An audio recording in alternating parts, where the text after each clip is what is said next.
Welcome back, everyone, to Remember What's Next, to a special series that we are doing with Professor Elan Javanfard and Rabbi Spiro and myself, Ellie. We are diving into how our history as Jews intersects with um, an understanding of intergenerational, multi-generational, and communal trauma to be able to understand where we are today as a people, what our practice looks like, what our relationships look like, what our communities look like, the differences between those things based on our history, and how we tried to metabolize trauma, and how we can look at it today, hopefully, eventually, and understand ourselves better to perhaps give us some newer, more healthy options going forward as we encounter a very chaotic, dangerous, and strange time that we're in as the Jewish people. If I would highly recommend that you go back and listen to the first episode in this series. We did a defining of our terms, the definition of history and Jews and trauma, and what we're talking about when we use these words. So if you haven't had a chance, I would pause this episode and go back and listen to the first one. And if you would like a more in-depth history of Ashkenazim, Sephardim, and Mizrachi, there are full-length episodes on that as well in various seasons of Remember What's Next.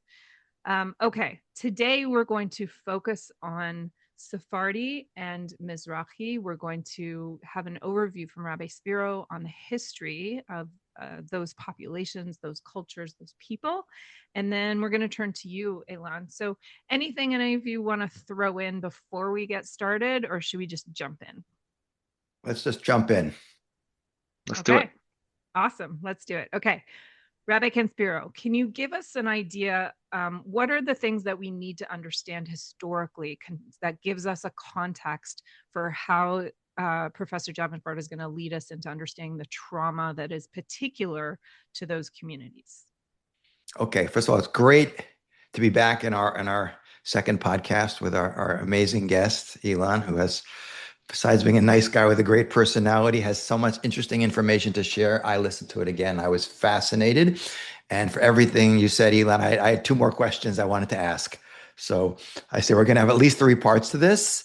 And we decided we moved through a little bit of more general discussions about trauma, and we talked a little about Ashkenazi, and we decided that we're going to focus on the Mizrachi / Sephardi. For those people who haven't heard this before, all Jews who are not Ashkenazi tend to be called Sephardim, but there are different groups of Jews. Mizrachi being the Jews who are centered in the Middle East, the Persian, Iranian, Iraqi, those communities, and Sephardim being the Jews who ended up in Spain and were expelled in 1492, and many of them ended up migrating back into the Mizrachi world and even into the Ashkenazi world. But just so we're clear on our terminology, more or less, we're talking about Jews who more or less grew up in the Islamic world, the Muslim world, the Islamic world. So I thought it'd be a good idea, before Elan gives us some insights, is to talk a little bit about like the main traumatic historical events. It's obviously a huge topic. We're not going to go through all the little ones. All Jews living everywhere have always lived with a constant low level of trauma. And it's not even unique to being in diaspora, living outside the land of Israel. All you got to do is read the book of Judges and see how the Middle East is not a peaceful place. Even we lived in our own country, but certainly that trauma was magnified through living as minorities in other countries without rights and often without protection. But I think there's as a historian, some big distinctions between the Ashkenazi and Sephardic experience. So just to touch on a few of them, besides the Purim story, which is a Mizrachi experience because it takes place in Iran. But that's pretty much the only diaspora community. There's no Ashkenazim back then, and that's going back 2,500 years ago, an attempted genocide against the Jewish people, which amazingly enough, we turned into a holiday. And thus restating that joke about a summary of all Jewish holidays, they tried to kill us, we won, let's eat. Maybe Elan will talk at some point about food as a form of therapy for Jews. But in terms of the major traumas that the Sephardic world has gone through, the Mizrachi world, I mean, we'd have to focus on the expulsion from Spain. Just a teeny little bit of history about that topic. Jews lived in Spain before it became a Muslim-controlled country in 711. They were living in Visigoth, Spain. These were Christians who were very oppressive to the Jews. The Muslims came in, the Jews followed. Jews stayed and supported them because they were more tolerant. Islam was very tolerant at that time, at least the Umayyad dynasty that conquers Spain. And they followed because it opened up lots of opportunities, because that Umayyad dynasty, the 8th to the 11th centuries, the golden age of Spain, was uniquely tolerant of the minorities, Jews and Christians. It was a period of time when all the cultures could cross-pollinate and flourish and create a very unique experience, which I asked Elan before we started recording to talk. We could talk about how we have a unique thing that takes place at that period of time, where Jews not only were people like Maimonides being the best example, but there are many, many others, these Rishonim, these rabbis between the 11th and 15th centuries, most of whom are in Spain, Portugal, that world, are able to achieve incredible things in the Torah world and also in the secular world in terms of science, math, poetry, medicine, astronomy, cartography, you name it. It's an unbelievable experience. In the 14th century, when the Reconquest is taking place, most of the persecution that Jews will undergo, although they will undergo the Sephardic population, when Berbers, the Almoravids, the Almohadis, we're talking about the 12th century, will pour into Spain and take over large parts of Spain from more tolerant Muslims, will lead to religious persecution of Jews. But most of the really violent persecution of Jews takes place with the Christian reconquest of Spain in the 14th century.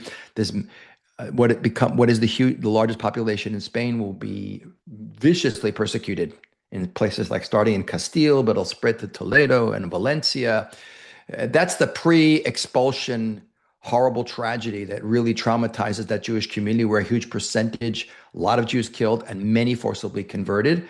And that will culminate in the Alhambra decree on March 31st of 1492, when Ferdinand and Isabella, who have just finished reconquering Spain from the Muslims, it is now completely Christian, will issue an edict of expulsion, giving Jews 4 months to either get out or convert.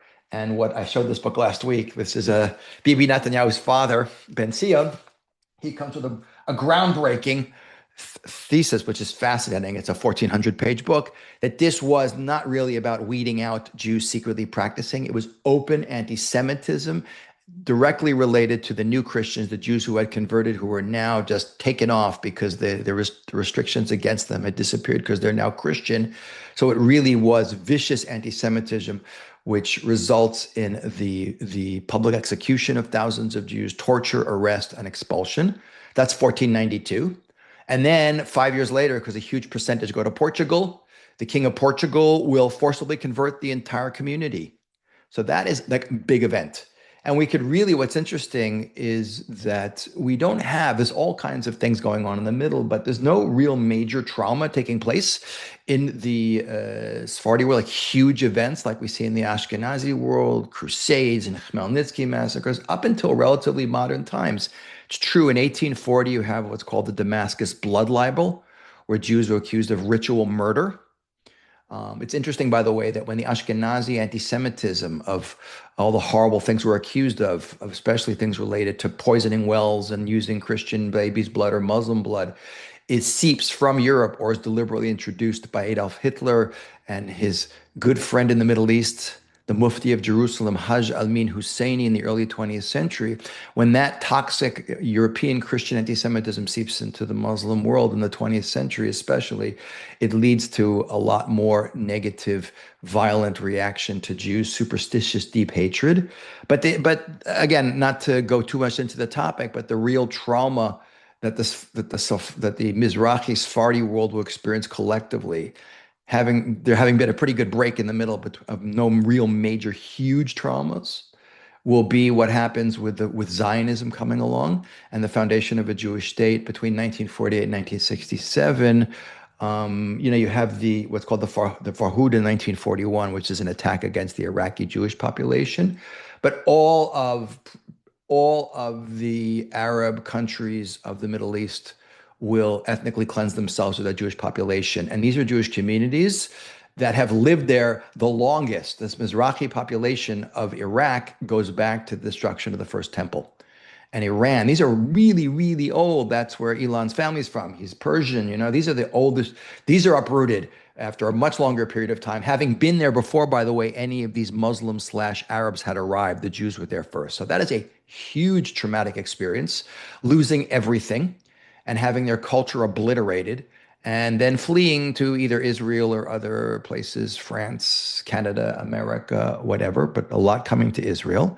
But the last thing I want to throw in that I'd love Elan to talk about is something that people don't realize is very traumatic because, and we've talked about this before, Israel was largely founded by secular Zionists. And don't get me wrong, I'm a huge Zionist, but it's the secular, that's a whole class in history. And these people had at best ambivalent and often a very negative attitude towards Judaism, and towards Mizrachi Jews. To say there wasn't a level of sort of inter-Jewish racism would be a big lie. They were really viewed as, these are the upper class European intellectuals looking at basically the Mizrachi Sephardi world, which, because the Muslim world went kind of down intellectually and academically, the Jewish world wasn't at the advanced state it was during the golden age of Spain or in Baghdad before the Mongols destroyed the city in the 13th century. So there was a lot of negativity towards Sephardim and a lot of discrimination towards them in terms of opportunities, in terms of being settled in the worst places in Israel, in the middle of nowhere, in deserts and on borders and in border neighborhoods with hostile Arabs, and locked out of all kinds of things, and also stuck on kibbutzim and places like that where they were even anti-religious, like Hashom Atzir kibbutzim, where they would have up until the early 1950s, a pork chop barbecue on Yom Kippur with a picture of Joseph Stalin in the dining room. So that is another thing that the Sephardi world has definitely, the Mizrahi world, Sephardi world, the non-Ashkenazi world definitely suffered through. But I think the big difference again is that they didn't go until they got to the land of Israel. There wasn't any kind of spiritual threats against them. Ironically, Mizrahi going off the derech, as you mentioned last week, Elan, is very much an Ashkenazi phenomenon. You don't see that, and even today, because it's so fresh in the collective Mizrahi Sephardi worldview, every Mizrahi Sephardi person has like a grandparent who's religious. And so their connection is much deeper. But you have much bigger gaps, fewer really major traumatic experiences. The whole slaughter of entire communities doesn't seem to play into that. And it's really 500 years ago and the last less than 100 years. So that's like a really quick overview. And I would love to hear, Elan, like your thoughts on that and how it's affected the Sephardi trauma. Yeah, I think sure. I think you described it really well, that Ashkenazi trauma history oftentimes involves repeated catastrophic ruptures. There's these repeated large catastrophic events. When it comes to Sephardis and Mizrachis, the trauma history is a lot more about prolonged instability, the vulnerability, and like navigating the relationships. Yes, there are, and again, not for there to be trauma Olympics here in the sense of whose trauma was worse, whose trauma was better. I think everyone, all these groups have experienced traumas. But when we talk about, for example, in the last episode, we talked about the distinction between capital T trauma and lowercase t trauma. That might be an easy way to describe the difference. That Ashkenazim may have had more historical capital T traumas, and the Sephardim had significantly longer, prolonged lowercase t traumas. Yeah, it reminds me from a healing perspective, the difference between a massive catastrophic injury or somebody who deals with a chronic illness for years and years and years. And both of those affect a person's sense of self, identity, safety, danger, all of those things. They're just, like you said, it's not comparative suffering. They're just really different experiences. So it's really interesting to hear the difference between those communities' experiences. Right. And we talked about it in the previous episode as well, but before we get into a little bit more of the trauma component, I want to mention one thing that previously that I think will shape part of this conversation and bridge it to our previous conversation as well, which is the discussion we're about to have really about resilience. What I mean by that is that while we talk through a lot of the things that happened to us as Ashkenazim, as Sephardim, as Mizrahi individuals as well, not all of this should be romanticized in the sense of like Jews do trauma better than anyone else. We didn't do better than everyone else or anyone else. We don't have special sauce when it comes to dealing with trauma. We've learned, however, how to internalize it and find oftentimes slightly better adaptive ways to deal with it. And the thing that speaks most true to this for me is there was a research paper written a long time ago. It was called Ordinary Magic by Anne Maston. She turned it into a book subsequently, and her idea was that resilience, this idea of like being able to bounce back after a challenge, is the ordinary magic that human beings keep. There's nothing special to it. It's not a special sauce that anyone has that other people don't have access to. It's oftentimes found through love, meaning, connections, and perseverance. And that may be the only distinct difference when it comes to us and how we may deal with trauma a little better than other groups might, which is religion helps us shape meaning and connection. Perseverance is part of the religious identity, and love is the piece that all of us may have access to or ability to tap into. It happens to be that just our systems make it a little bit easier for us to react resiliently, but that doesn't necessarily mean all of us have done trauma better. And I thought it's important for us to pass that down, not to say, that we are better when it comes to trauma than other people. And again, this is also this part of the conversation because it's a little bit more personal to me in the sense that I grew up in this environment as in the Adut Mizrachi culture and Sephardi culture.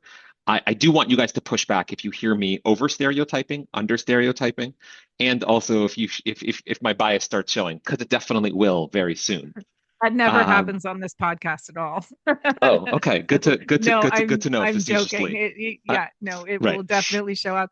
And I think it's also important. I just realized, like, in a way, this panel that we have here, like Ken Spiro has the Ashkenazi experience. You have more the Sephardic Mizrahi experience, and I, as a convert, come in with a totally different experience. So it's kind of interesting that we have this conversation, and we each can bring our own personal biases and wounds, but also different perspectives on on one topic. So yes, got it, and continue.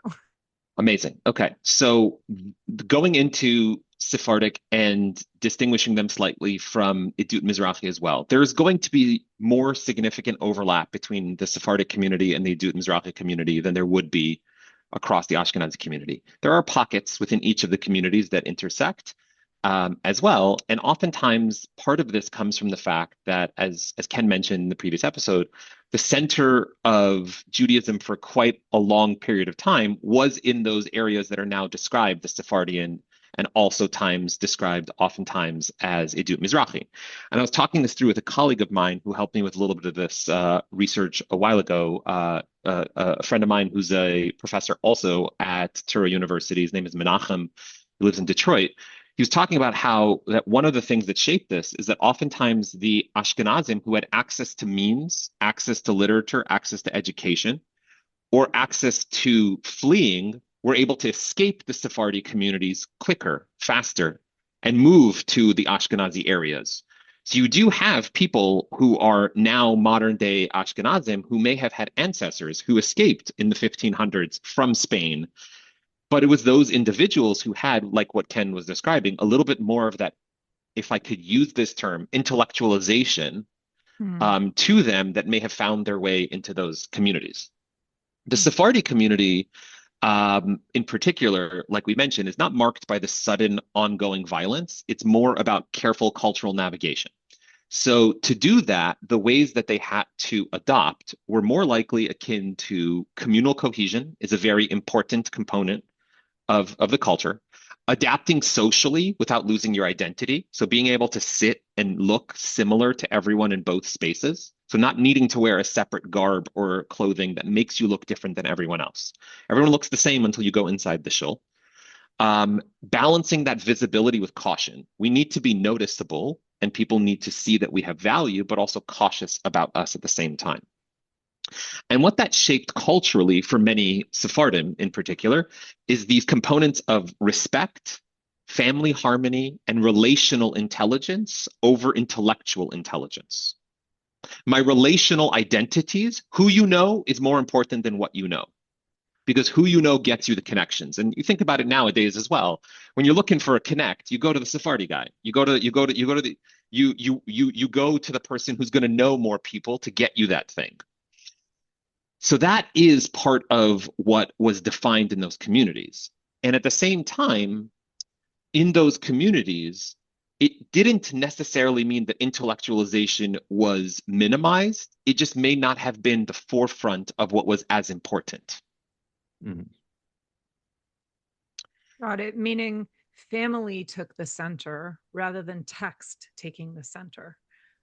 But each of those things are important to both groups, but the primary is different. Is that more or less what you're saying? Correct. Got it. Correct. So the primary, but and also simultaneously, as text became more available in more of the Ashkenazi Jewry communities as compared to the Sephardi Jewry communities, individualization and using text to individually learn became more prominent in the Ashkenazi communities as compared to the Sephardi communities. Sephardi communities remained communal. For example, the clear distinction here is in the daily prayers. Historically, when we go through almost all of the history of Judaism, the way daily prayers worked was there was a chazan, a person who was the cantor who provided prayers for everyone, and that person read the text out loud. And people who had texts followed along, but many people didn't have books. For much of Jewish history, people didn't have books. They had to memorize the text. So the chazan said everything out loud, and everyone was listening and following along. In modern day Sephardi davening, everything is still said out loud. Ashkenazim don't do that. Mhm. Ashkenazim say things silently, and you just wait to catch up. So you're all synchronized, but you're not praying everything out loud together. That's really And interesting. Oh, sorry. No, finish, please. and there are two things that really shaped that. One, is the printing press. There wasn't as much printing available in the Sephardi communities as much as there was in the Ashkenazi communities. And the second part was, which the way my father describes it to me, he remembers how his great grandfather didn't have a sitter, so they didn't have access to books. So everything was read out loud because people didn't have access to the material as well. So If how I did could, memorization take place? Was it taught parent to child? Did they learn it just by being at the shul? Like, I'm just curious how that mechanism worked. I've never even heard this. It's fascinating. So it took place in two ways. One was there was some texts that were available, and kids in schools had access briefly to look over text. Again, Sephardi communities are going to vary when it comes to this in terms of affluence means and who had access. For example, in Tunisia, they were Right. thriving with print substantially more than even some parts of the Ashkenazi communities were. But texts were limited. They learned through being able to pass through reading basic Hebrew as well. And then it was chanted. So things were done in a chanting form. There was song, there was some kind of feeling and emotion to it. And I think that plays a factor into why, like we talked about previously, Sephardi davening has a little bit more of a rhythm to it. It's longer, it's much longer because everything's out loud and everything may be sung, but it has a rhythm to it because it's a lot easier to remember a song and the lyrics to that song than it is to memorize the entire text of, a esoteric text in Hebrew. So that played a factor into it as well. interesting that you mentioned that about the scarcity of books. When I came to Israel, and my first Ulpan teacher was Mr. Gabbai from the Atlas Mountains. He told us, he was an older man, he said he could read a Chumash any direction, upside down, left, right. And I said, how do you do that? And he says, yeah, because when we were little, we only had one Chumash. We all sat in a circle Mhm. and we read it. So it's very interesting. And the chanting is also interesting because you know this, but Wow. I'm not into like neurology, but I know the same part of the brain that lights up for music is the part of the brain that lights up for pattern recognition, Mhm. which is why Jews, even when you're learning Gemara, you're doing sing song, you put anything to music, which is why we can remember stupid commercials and theme songs from television programs years later, or memorizing always goes well with the music. But that is a big difference. I'm just, from my own personal experience, having most of my religious life has been since I became religious in Israel. So I'm mixed. I'm very comfortable davening in a Mizrachi, Sephardi, Minyan, Ashkenazi. Sometimes I was more for years davening almost exclusively in that community because of where I lived. But the different energy now that I'm sitting here in Muncie, which is Wesley Hills, which is very yeshivish, it drives me nuts. They don't sing anything. Like nothing. It's like everything is, and even the things they sing, it's interesting. A lot of the things that are sung in the prayers, the guy will sing the cantor, the chazan will sing a little bit of it, and then he'll stop and the guys will say and mumble it. And then he'll sing it and they'll mumble because God forbid they sing together. It's the extreme to that, but it's so interesting you talk about that. My son-in-law, who's Yemenite, he doesn't need a sitter for almost anything. First of all, he seems to have most of Chumash in his brain, Balpeh, and he can just pray without a prayer book. So that's a very interesting. I never got that perspective on like how that reinforces the need to do unity and community as opposed to individuality. That's very, very interesting point.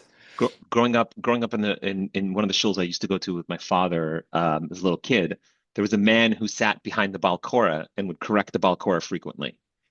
And I remember hearing him correct the Balkora and then asking my dad about what's happening. And my dad said, the most amazing thing that you're not noticing is this man is blind. He's been blind from birth. Wow. He's correcting the Balkora. He's correcting the person who's reading from the Torah based off of his own, who's like a young kid probably, based off of his Wow. own 100% full recollection and memory of the Torah because he learned the tune and was able Mm. to process the tune in that way.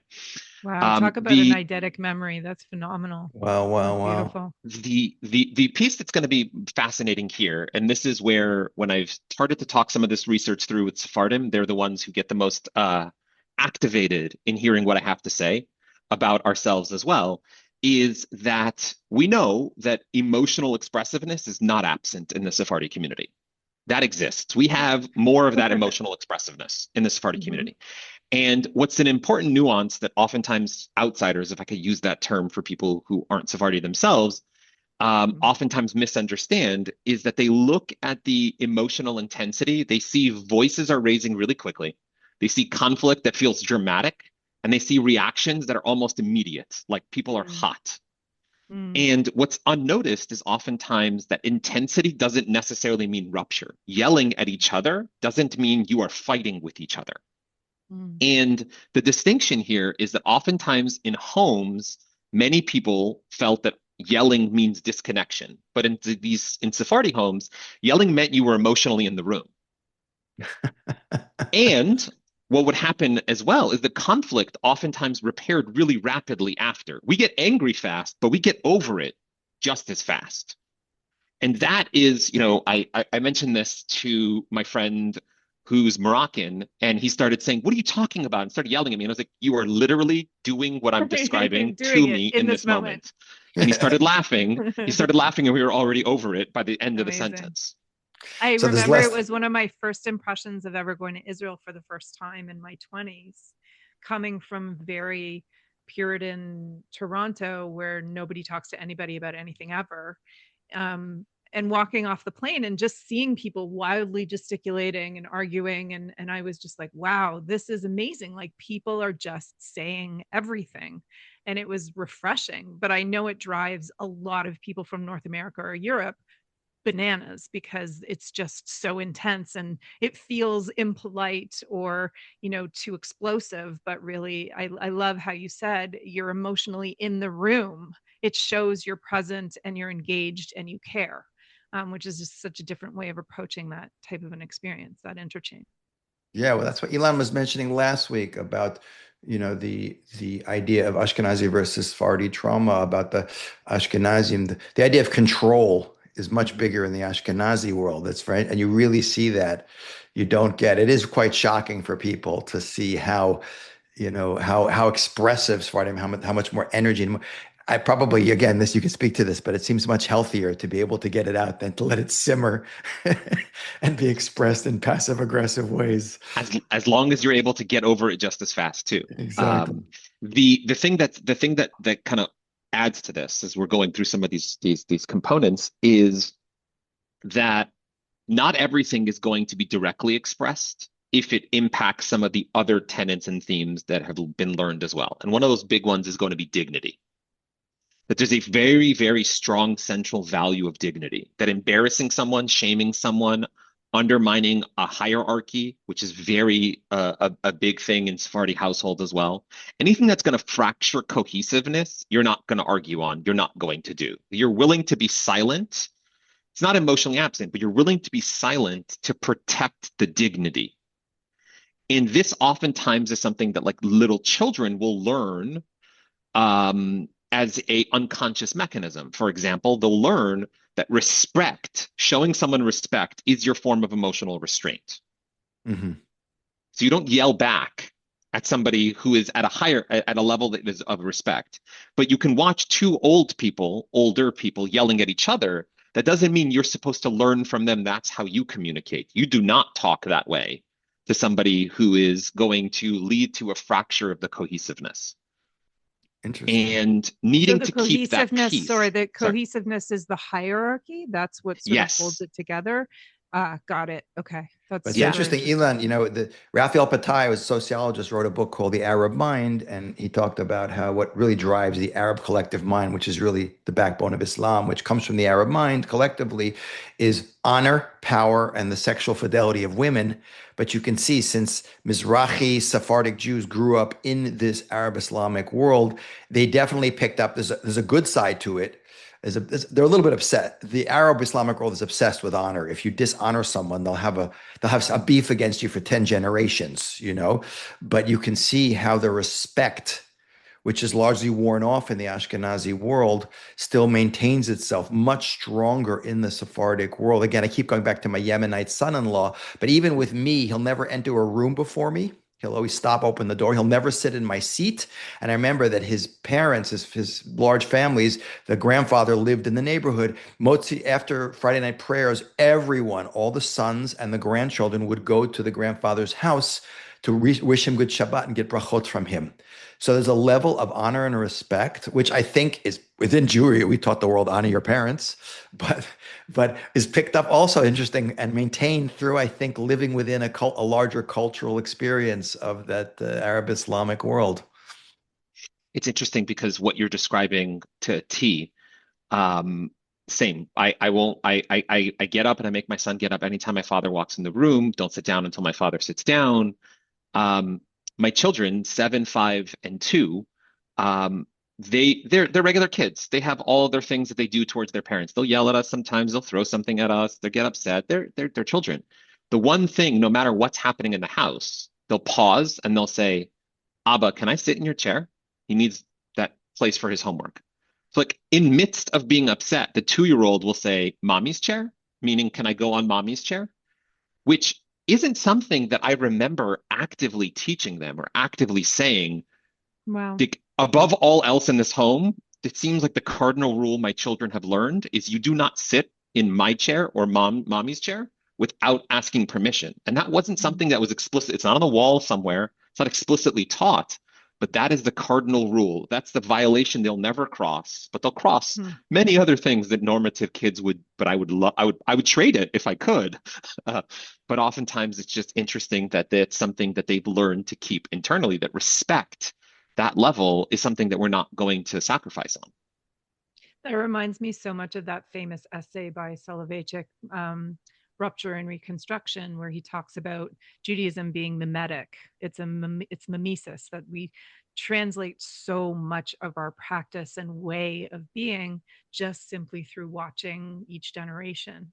And that part of the challenge, for instance, and we can go to this maybe in the last episode after the Shoah, was there was a loss of mimesis, Hmm. right? The whole generation's gone. Who do you model after when most of your population is gone? Whereas it's beautiful in the Sephardic community where you can see, like you said, that mimesis actually in action, which is really beautiful. So that's so cool. That's a very Yeah. interesting point.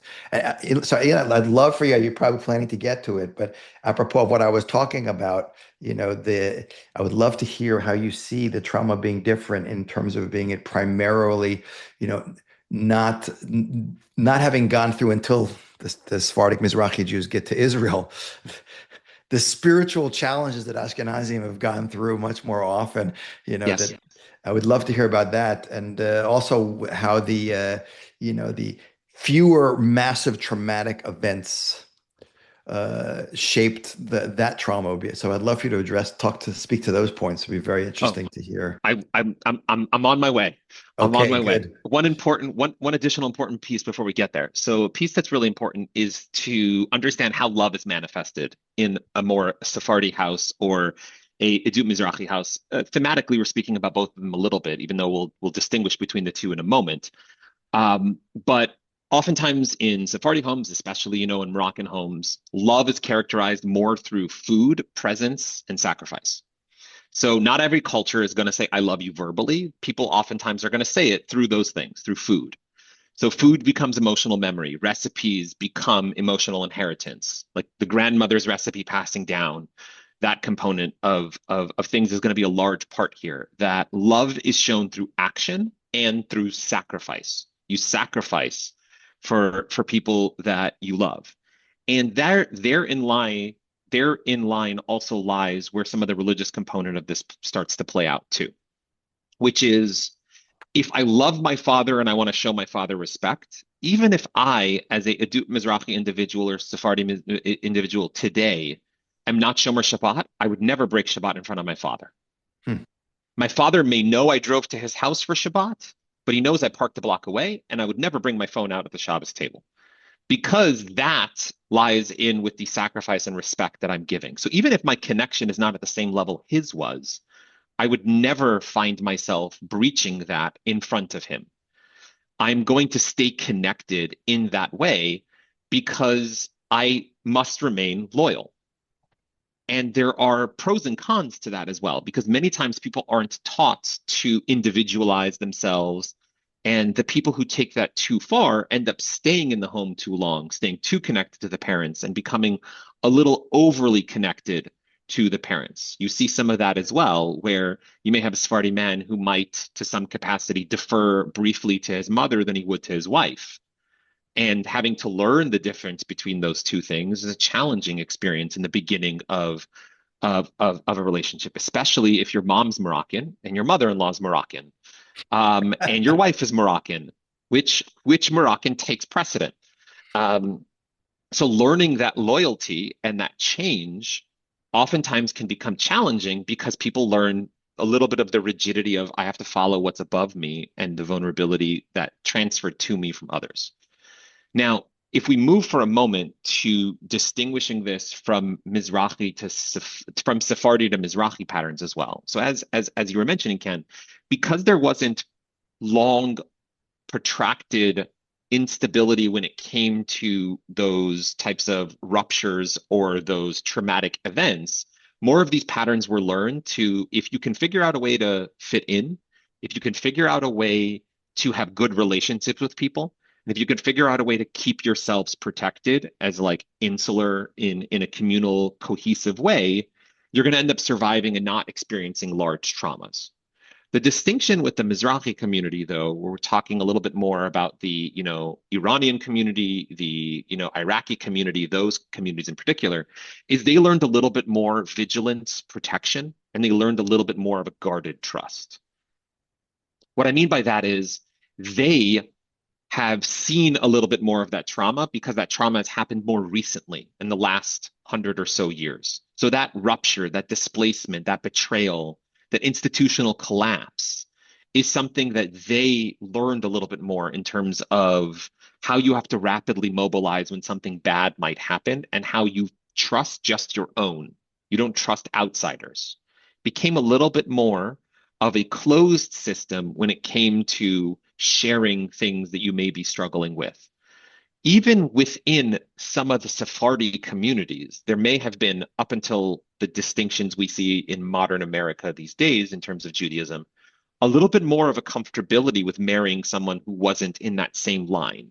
But in the Mizrachi communities, in the, Iranian communities, in the Iraqi communities, you have to marry in that line, in that space, because that's where you have loyalty. That's where you have less possibility of rupture and betrayal. It's happening within the same line of people that you've experienced.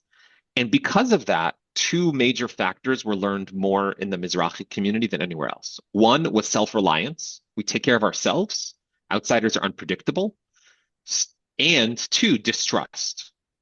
We don't trust institutions. We don't trust other people. We are concerned when someone tries to do good for us without knowing why they are doing the good for us.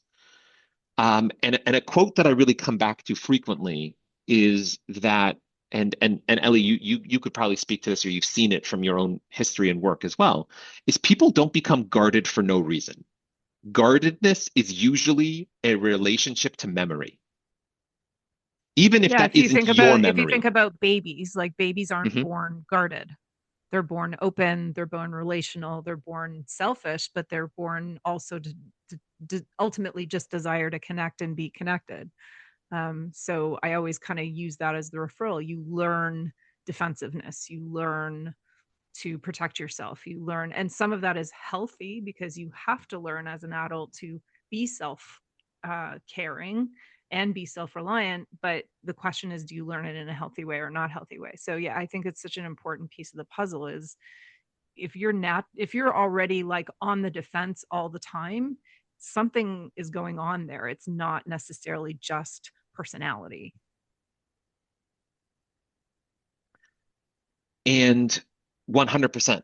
And babies are born with, I think, one or two instinct fears, like fear of falling and fear of others, and then eventually everything else is things that they learn through the relationship they have by looking at other people.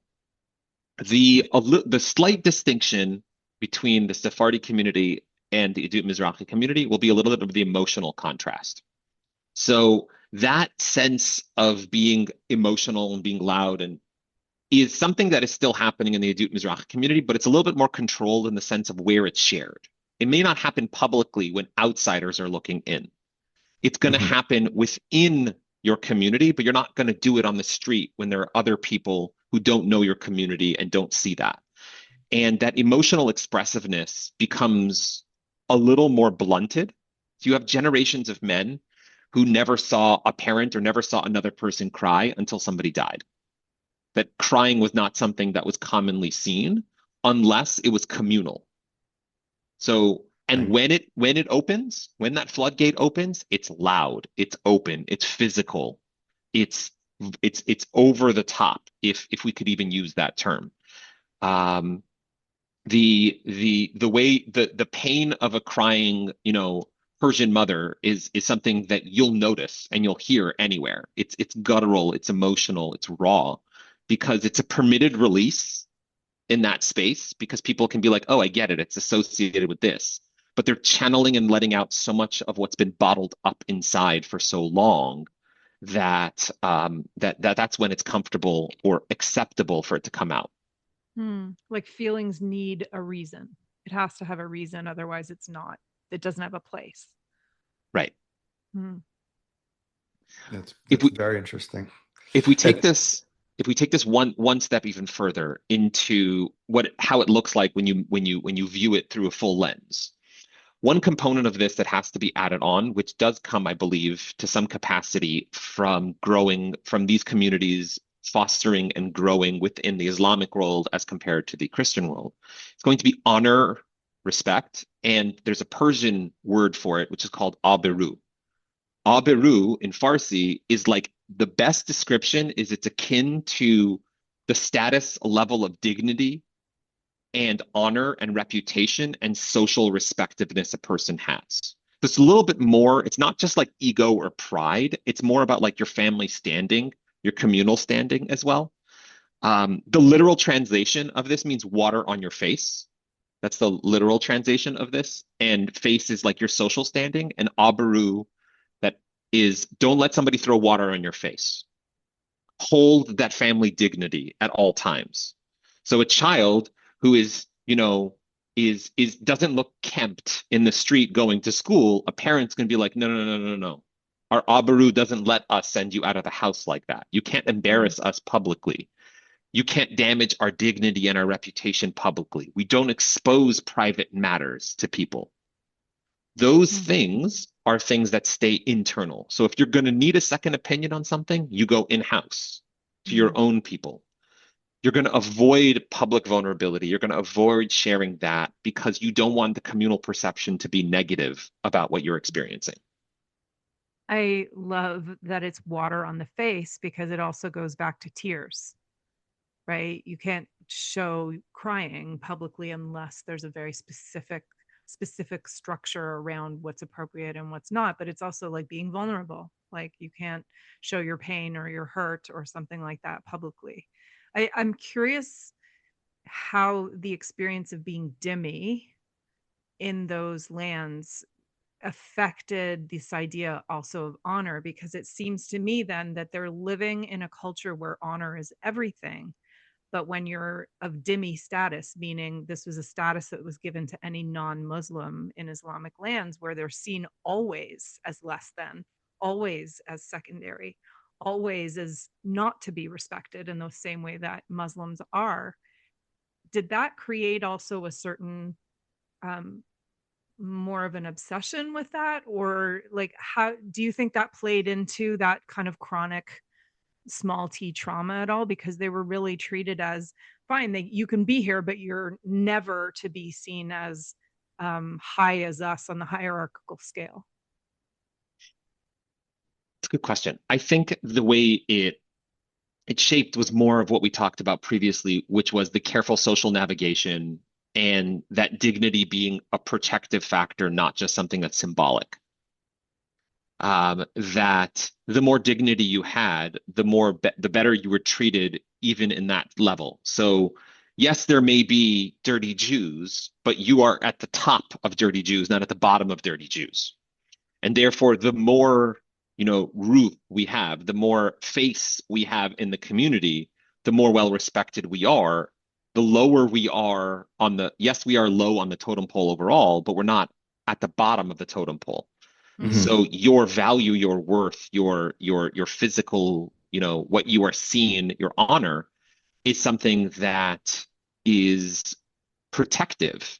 So while we mentioned earlier that there may not have been traumatic ruptures as frequently in terms of survival, part of that could also be manifested through the lens that in some of these Sephardi lands and spaces, they to use this phrase, even though I don't like it so well, they kind of knew their place in that society, and they didn't try to step into places that they weren't a part of. You weren't finding, to some capacity, these people trying to take lead in high society. They were in their own little, the Persian word for a ghetto, the Jewish ghetto, is called a mahaleh. Your little own community. You stayed in your own mahaleh.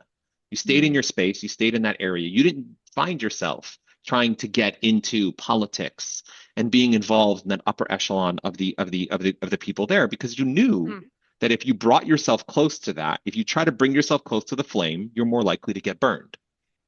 That's interesting, by the way, because in Spain, the dhimmi laws are on the books, but in Umayyad Spain was remarkably tolerant. So you do have people like Hasta ibn Shaprut and people like that who achieved, because first of all, to the benefit of the Islamic rulers in a country like that, they were not so oppressive of the other the Christians and Jews, who are the main dhimmi categories of non-Muslim monotheists. So they didn't subject them to necessarily to keeping by the letter of the law, which allowed both Christians and Jews to excel and even get to the highest. Like Hasta ibn Shaprut, he was the chief advisor to the Caliph of the Vizier of Cordoba, and was even the commander of his army.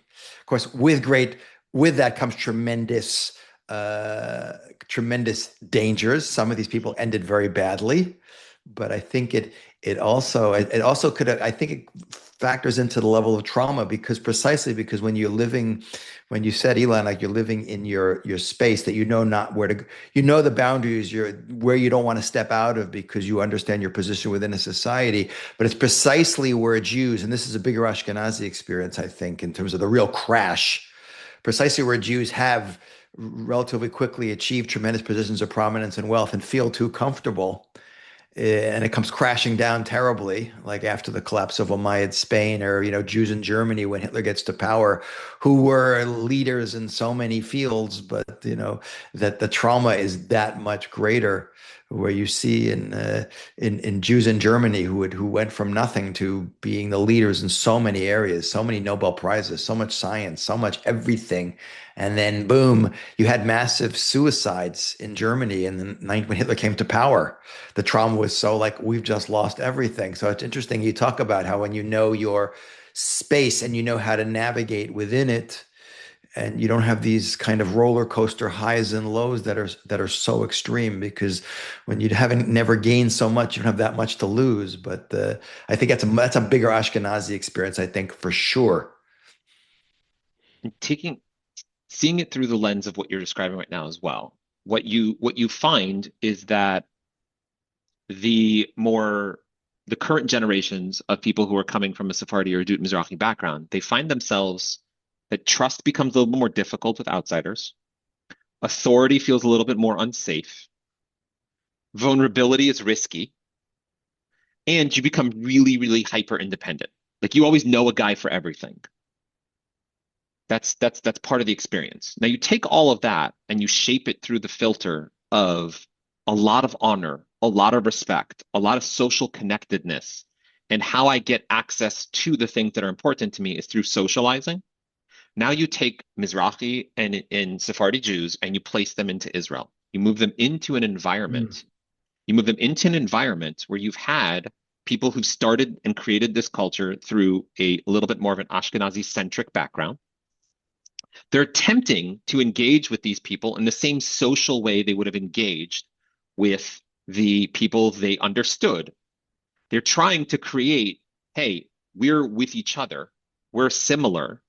So maybe to some capacity, if I could say this, their threatenedness, they dropped their level of threat when they came to Israel, assuming we're all together, we're all Jews, we're all one, we're one group. We shouldn't feel threatened by other Jews. We're not threatened by them. They shouldn't be threatened by us. We're here because we Right. Like, heard hey, about them. we're family. We're Like, family. I have family that moved to Israel from Iran when they heard Israel became a country. They, in their little area, didn't hear Israel became a country until later into the early 50s. They didn't know about it in 1948. It wow. wasn't being shared nationally on the radio sometimes. Wow. I remember asking my grandmother, who was born, raised, and passed away in Iran, like when did she hear about certain things that were flashbulb memories in American society to me. Um, and I asked her, "Do you remember like hearing about World War II?" And she said, "I remember my dad came home and said that there was a war and the war had ended." I said, "When did you find out that Jews were being killed?" And this was just her. I haven't had this conversation with many people. She said it wasn't until many years later. But that That's wasn't something that they were aware of. you hear that even from Israelis, because they also didn't, many Israelis had no idea what happened to some of the Holocaust survivors that came to the country. They just thought they were crazy, they were victims, they were, messed up. And there was a lot of persecution that happened for Holocaust survivors, for people that were already from people who were already in Israel, because they didn't know what they went through and the survivors weren't talking about it. So that's a really wild thing for us to hear today when all of that information is so widely available. And Yeah, or they. you take these individuals with high levels of honor, high levels of respect, internalized respect to have themselves, great social skills, but possibly not as much of academic intelligence. They're not able to read a textbook. They may not even be able to read as fluently as others. You bring them into society with people that they identify as these are our brothers, these are akin to us. And they aren't able to show the same level of value or worth based off of literature, academics, textbooks, reading in that level. And they are then seen as less than, or treated as less than, or placed secondarily. You just triggered the biggest traumatic part of who they are as individuals, which is their honor and their respect. The one thing they had was their face, and you threw water on their face. And Hmm. therefore, it creates a rupture that is taught generationally further and further on. They're children who grew up like myself in Los Angeles, going to Jewish public school, Jewish day school, which are Ashkenazi centric schools, being told by our parents, go look for the other Sephardi kids, find who the Sephardi kids are and be friends with them. Be careful what you say at school around the other kids. Be Wow. careful what they hear about you, and bring, if you're going to bring a kid home for Shabbos, find the other Persian kid in your class. Stay with each other. Stay with your own group. My Mm. brother has a story about this where he talks about how he used it to his advantage. He'd make a team when they played basketball in the schoolyard of all the Persian kids so they could speak in Farsi so the other kids didn't understand who the ball was about to get passed to, and that's how they'd win at basketball. Wild. That's That's interesting. amazing too, because then the Ashkenazi world becomes the new Islamic experience for Sephardi and Mizrachi Jews. They have to stay together, protect themselves, be careful what they share. Like the Ashkenazi world becomes the outside, which is Yes. wild.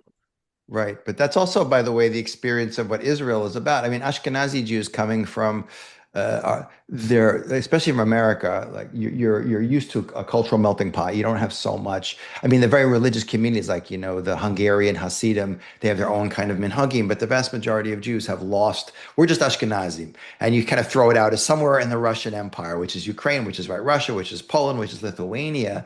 What I'd be really curious, Elan, what you think about. With the experience of the ethnic cleansing of all these Mizrachi Jews from the Middle East between 48 and 67. Now, because you see, there are definitely there's like a Bukharan quarter in Jerusalem. There's things that are quite old. There's still shuls that is there's the great synagogue of Ades in Nachlaot. It's not such a great synagogue, but it's for a specific Syrian community. But I watch because I've prayed as an Ashkenazi. I am, like I said, I spent a lot of time, especially hanging out around Machane Yehuda in Sephardim Minyanim, and I see they have very, very distinct different minhagim, and they have certain shuls. But it's an interesting thing to like see how the experience of reconstituting their Jewish identity in the land of Israel. Forget the Ashkenazi Sephardi thing and the negativity that was expressed towards them and the discrimination they had to face, but just within having to the trauma of being uprooted and then having to try and reestablish like a stranger, I hate to say it, in the land of Israel, in a strange land, but that really is recreating, trying to bring with you from whether it's Iran or whether it's Iraq or wherever and reconstitute that identity, how that's worked out or not. Because the other thing to throw in is, of course, within certain segments of Israeli society, like the ultra-Orthodox world is very careful in the Ashkenazi world not to marry outside that world. Forget definitely other Sephardim, definitely not Sephardim, but even other Ashkenazim. But in the general Israeli population today, in the Dati Lumi religious nationalist community, you have a tremendous amount of intermingling where I've mentioned previously that 3 of my 5 kids are married to 2 of them 100% Mizrachi Jews, Yemenite Egyptian, and one I have a daughter married to a boy who's half Moroccan, half Ashkenazi. So that's really interesting to see because everything you've talked about, how it coalesces in modern Israeli identity amongst the Sephardic Mizrachi population. When you see it also through the same lens you're describing right now, where Judaism, we know this, Judaism is not just preserved through our own beliefs, it's preserved through our rituals and our customs. And if you are in a societal environment where hierarchy and structure is very, very important, you're in a societal environment where the person before you have such utmost respect for them, and you have so much, and you won't do anything different than them in front of them. There is an understanding as to why, and again, I may be biased in saying this, but the traditions, values, and customs may not have changed as dramatically within a Sephardi culture as they may have in the Ashkenazi culture. For example, we talked about prayer. Historically, everyone davened out loud, and then it became more silent in Ashkenazi culture as well. So you stay a little truer to the minhag of your father, the tradition of your father, and that's where I think we speak a little bit to this concept of the difference between when it comes to the threat of spirituality within Ashkenazim or Sephardim is a little bit related to if my attachment to religion is traditional respect to my father, then I may vary in my level of religiousness, but I don't vary in my belief of the tradition above me. So again, I'm still going to keep what I keep, and I'm going to stay in those belief systems because my father believed that, my grandfather believed that, and his father before him believed that. As compared to within an Ashkenazi culture where it became a little bit more formulaic to the rules. There are rules, there are halachas. You have to follow this rule. And if you are not following this rule, you are not one of us. It made it a little bit more challenging for people who wanted to individuate themselves and become their own identity to feel like if I say no to one thing, they're treating me as I'm saying no to everything. So I may as well say no to everything and try to figure out my own way. That component, that language off the derech means they're off the path. But what we forget is they're still on a path somewhere. The hope is that if we stop calling them off the path, we can find them back on that journey and that path by bringing them back to one specific mitzvah that ties them back in. And it's a little bit more black and white in the Ashkenazi community as you do and you follow the rules. And within the Sephardi community, it was more you do and you follow the traditions and the customs. In that, you start to see very differently, especially in modern day Israel when it comes to individuals there too. It That's reminds interesting. me so Yeah. much that there's two sides to the tablets, right? It seems like in some way, maybe this is too much of a generalization, but this is how my brain works. Like the Ashkenazi community very much attached itself to the mitzvahs between man and God, and the Sephardi community very much attached itself to the mitzvahs between man and man. Of course, there's crossover, but the relational family aspect of things. How do you treat this person in your life, as opposed to the focus on how you treat the mitzvahs in your life in terms of the halacha? Is it just a different orientation in terms of seeing what do you lose when you cut off your family or you do something different than your family is going to have different implications in those, paradigms. So I think it's so beautiful in a way to see like how much we each need each other, actually, that both of those sides need each other, and there's things where we can help each other grow in some way. By the way, just to add in, I wanted to add, I don't know how familiar you guys are with the Syrian community. I do a lot of teaching and I spend a lot of Shabbatot with Syrians. I have many Syrian friends. That is a unique community. I'm talking about the Syrian community in America that has created, because they came to America, joined the melting pot. The rabbis in the early 20th century, in 1935, they passed this gezerah, this decree banning all converts because the men were marrying out. I mean, I personally disagree with this. I think, the Torah tells us many times to love the convert, but that's a separate discussion. But I've seen, Elan, speaking to what you're talking about, in the Ashkenazi world, it's much more black and white. There's very little tolerance for divergence. The more religious the community, the less tolerance is for people diverging from it with one foot out the door. What the Syrian community, I believe, is unique in doing in the United States is basically creating a situation where you stay within the community, you basically marry within that community, but within that community, there's tremendous tolerance for whatever level. I call it Syrian religious. Like there's certain red lines. They all, of course, keep kosher and Shabbat, but having spent time in a lot of their houses, I see that there's certain halachic things that are definitely problematic. But there are red lines beyond which they don't go. So what they have is a very unique thing. And all the kids, like all the kids in Deal, New Jersey, are in this one Hillel yeshiva, which is not really yeshiva. It's a co-ed school, but they're all there. All the families within the community, and you gain the benefits. It's exactly kind of going back to what it was. You get the social infrastructure benefits, the business connections. They take care of themselves in a very unique and special way, and they have almost no intermarriage and assimilation.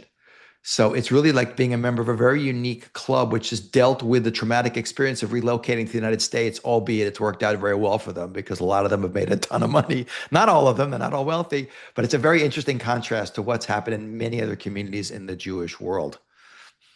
When you think of it through the lens of what we've been describing, in the sense of like the insularness of like the respect, keeping it within ourselves, then I could totally see that. There's a level of like, even in the Persian community, if you're marrying someone who's not Persian, this is less recent now, but maybe I would talk about a generation ago, it was like you're marrying an outsider. Like Persian people call everyone else outsiders. It's fascinating how we don't like we refer to Chodemunim means our own people. Like, are they chodemunim, as if like we are the dominant force and everyone else is the outside force? So I could see that being part of what happens. But also one thing that you mentioned, Ken, that I think is really important distinction here within the Sephardi community as well, is that you will find Sephardi marriages that have very different levels of religiousness. One person will be 100% Shomer Shabbat, and the other person in the marriage will not. That is not common in an Ashkenazi community. We see this at my father-in-law's shul, small little shul, hole in the wall shul in Santa Monica is all Persian men. When I go there, I bring the average age down by 40 years, probably. It's like all in the late 60s and 70s, these individuals. These people pray 3 times a day. They come to a minyan 3 times a day. They wear their tefillin every single day. They never miss a minyan. However, they drive on Shabbat to shul. To think of that, to think of that in an Ashkenazi community for a moment, it jars people. Like, I don't understand it. How even with the women, I remember noting very it took me a while to be able to hold the nuance of this. Like, even in the women in the Sephardi community, they can wear tank tops and jeans, but chas v'shalom, they wouldn't go to the mikvah. Right? Yes. Like, it's very, there's just certain things that are like, you wouldn't even think that would be something that you wouldn't do. Like, it just doesn't cross your mind. But it's such an interesting mix. Whereas I think in the Ashkenazi world, you're either religious or you're not. Exactly. And I think we'll save that for the next discussion, but I really want to bring in this factor that we see of what Elan, you mentioned, the killing off, the Holocaust killed off the simple traditional Jews. And the Ashkenazi Jewish world has rebuilt itself in a way that the Sephardi world didn't have to go through. And you see that today in the rigidity within the community and the lack of that kind of 1 foot in, 1 foot out thing that is much more tolerated in the Sephardic world than the Ashkenazi world. So a lot more left to talk about Ellie. We definitely we're going to have another episode for sure on this one. Yeah. Yeah, definitely. Elan, anything that we need to know kind of going out from here? I'll just say to summarize a little bit of the Sephardi and Mizrachi background piece. So many of them are going to have inherited a lot of these strengths that we talk about: the dignity, the loyalty, the resilience, hospitality, the guardedness component that we mentioned as well, and that really, really strong sense of honor. And what they learned frequently was not what's wrong with the family, but what may be something that can endanger the family and the family cohesiveness, the unit that we talked about. We talked about how guardedness was usually associated with memory, that something someone went through led them to that level of guardedness. And us as children of the next generation, we inherited that into our own language. We inherited that in terms of how we deal with our day-to-day religion, is how we view things. I know myself, I find myself sometimes stopping myself from saying negative things about Ashkenazim. It's a joke I'll always make about, like, every time I go to an Ashkenazi meal for Shabbos, I tell my wife, hey, make sure we have something to eat at home just in case. Or did you bring a packet of hot sauce with you? So we have it with us.